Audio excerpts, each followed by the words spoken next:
세계 복싱 챔피언과 UFC 최고의 싸움꾼이 맨주먹 격투기에서 붙게 되었습니다. 점점 종목 간의 벽이 허물어지고 이런 다양한 크로스오버 경기가 열린다는 게 참 재미있는데, 과연 복싱과 MMA를 대표하는 두 선수가 맨주먹으로 싸우면 누가 이길까요? 여러분, 오늘 영상 기대하셔도 좋습니다. 26승 0패라는 경이로운 기록을 세운 전 WBA 라이트 미들급 챔피언 오스틴 트라우트, 무적의 행보를 걷고 있던 카넬로 알바레즈를 만나고 판정패하며 WBA 타이틀을 빼앗기고 맙니다. 그런데 복싱 챔피언 출신의 오스틴 트라우트가 맨주먹 격투기에 도전했다면 믿으시겠습니까? 그리고 그 상대는, 여러분 놀라지 마십시오, 수많은 피 튀기는 경기를 만들어낸 난타전의 최강자, UFC의 돌격대장, 바로 디에고 산체즈입니다. 진흙탕 싸움을 꺼리는 기술적인 복서 오스틴과 오직 전진밖에 없는 산체즈, 선호하는 영역이 극단으로 갈리는 가운데 거리 싸움이 핵심인 상황에서 산체즈의 돌격이 시작됩니다. 그러나 패턴을 캐치한 오스틴이 산체즈의 안면을 피로 물들게 하는데요. 과연 경기는 어떻게 흘러갔을지, 그리고 누가 이겼을지, 오늘은 복싱 세계 챔피언을 차지하고 맨주먹 복싱 단체 BKFC에 도전한 오스틴 트라우트를 알아보겠습니다. 대한민국을 대표하는 격투기 및 무술 전문 채널 샤도로입니다. 네, 그리고 여러분, 샤크한 김윤수 채널 많은 시청 부탁드립니다. 감사합니다. 1985년생으로 키 177cm에 리치 185cm인 오스틴 트라우트는 미국 아마추어 복싱 웰터급 챔피언으로 163승 1무 42패의 전적을 남겼습니다. 이후 프로로 전향한 오스틴은 8년 동안 28승 무패를 기록하는데요. 이 과정에서 WBA 라이트 미들급 타이틀을 거머쥔 그는 미구엘 코토를 꺾어내며 4차 방어에 성공하고 당시 무섭게 떠오르던 WBC 라이트 미들급 챔피언 카넬로 알바레즈를 만납니다. 그리고 오스틴은 리치를 극대화한 복싱으로 카넬로를 요리하는데요. 사우스포의 전형이라 할 수 있는 뒷발 중심의 카운터와 뒷손에만 반응하겠다는 생각으로 철저한 거리 유지에 돌입, 무작정 기다리는 게 아니라 선제 공격을 넣어주면서 판정승을 위한 발판을 마련하죠.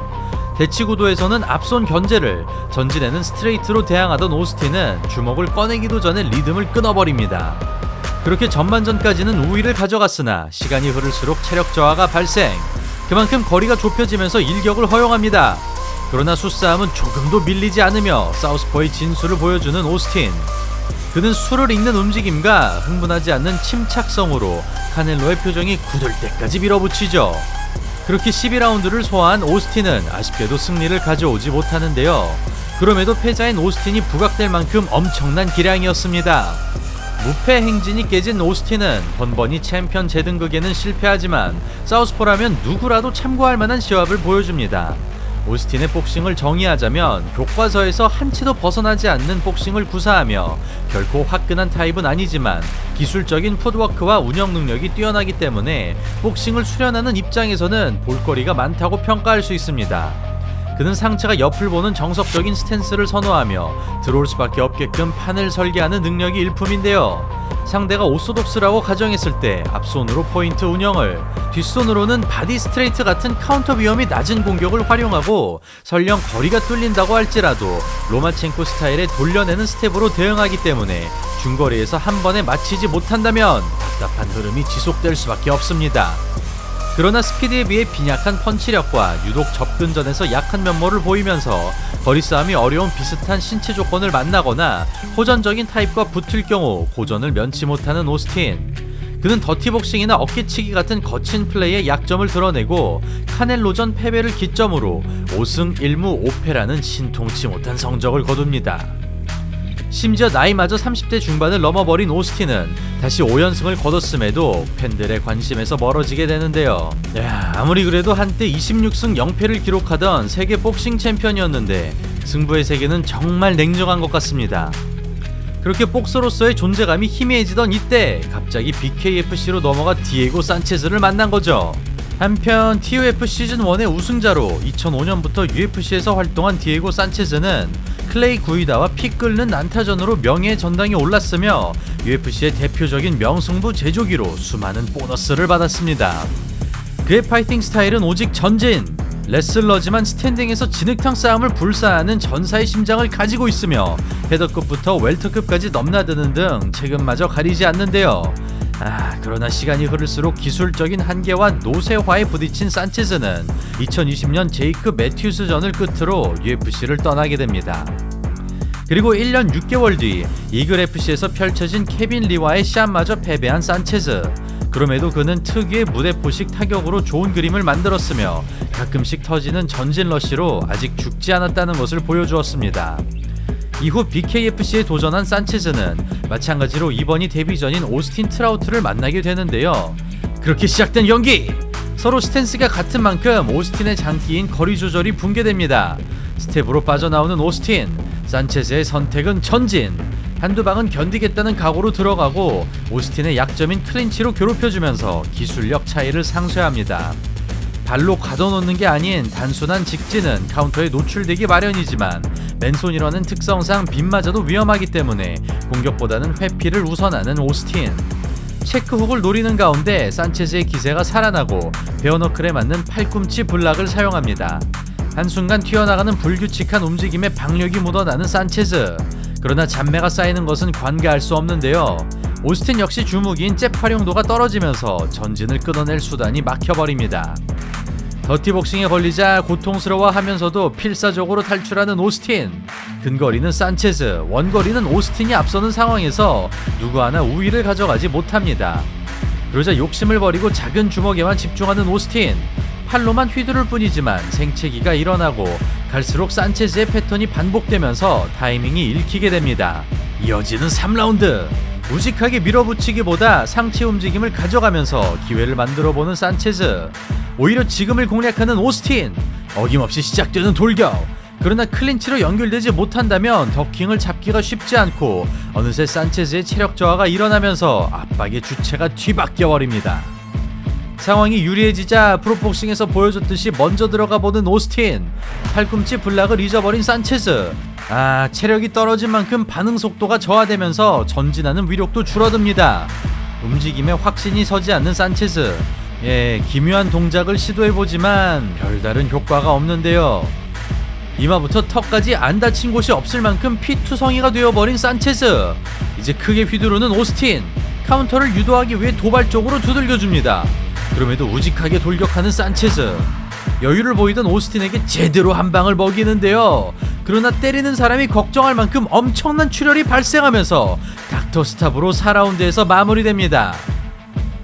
자, 경기를 분석하자면 오스틴이 프로복싱 스타일을 전체적으로 가져갔고 장점인 운영 능력은 빛을 발했지만 그만큼 솔직히 약점도 부각되긴 했습니다. 원래 클린치에서 애를 먹던 오스틴은 더티복싱에 허용되는 맨손 복싱의 규칙상 더욱 클린치를 피하게 되었고 결국 거리가 잡혔을 때 바디워크와 스텝으로밖에 대항할 수 없었죠. 반대로 이 점을 노려야 할 산체즈는 거리를 뚫는 데까지는 성공했으나 발을 먹지 못하면서 자꾸만 탈출을 허용하고 마는데요. 근접에서 연타를 고집하기보다는 클린치를 우선으로 생각했다면 또 다른 흐름으로 전개됐을 것 같긴 합니다. 또한 손부상의 위험으로 빵글러브식의 가드 위를 두들기는 주먹이 어렵기 때문에 원거리 견제 빈도가 줄어들었습니다. 예를 들어 프로복싱의 경우 가드를 걸어 잠근다고 하더라도 쿠션이 보호할 수 있어 작은 주먹을 낼 수 있지만 맨손의 경우 정권에 제대로 걸리지 않는다면 부상으로 이어지기 때문에 강하게 치는 것도 중요하지만 정확하게 치는 것이 필요한데요. 이를 피부로 느낀 오스틴이 정확도에 초점을 맞추기 시작했고 가벼운 정타들이 심각한 부상을 초래하면서 TKO 승리를 거두게 되었습니다. 그렇게 맹렬하게 돌진하던 산체즈를 영리한 방법으로 막아내면서 데뷔전을 성공적으로 장식한 오스틴. 다시 프로복싱으로 돌아간 그는 무난하게 1승을 추가하고 2024년 2월 BKFC에서 웰터급 타이틀전을 치릅니다. 그리고 그는 MMA 26승 17패, 베어너클 9승 무패를 기록 중인 루이스 팔로미노를 만나게 되는데요.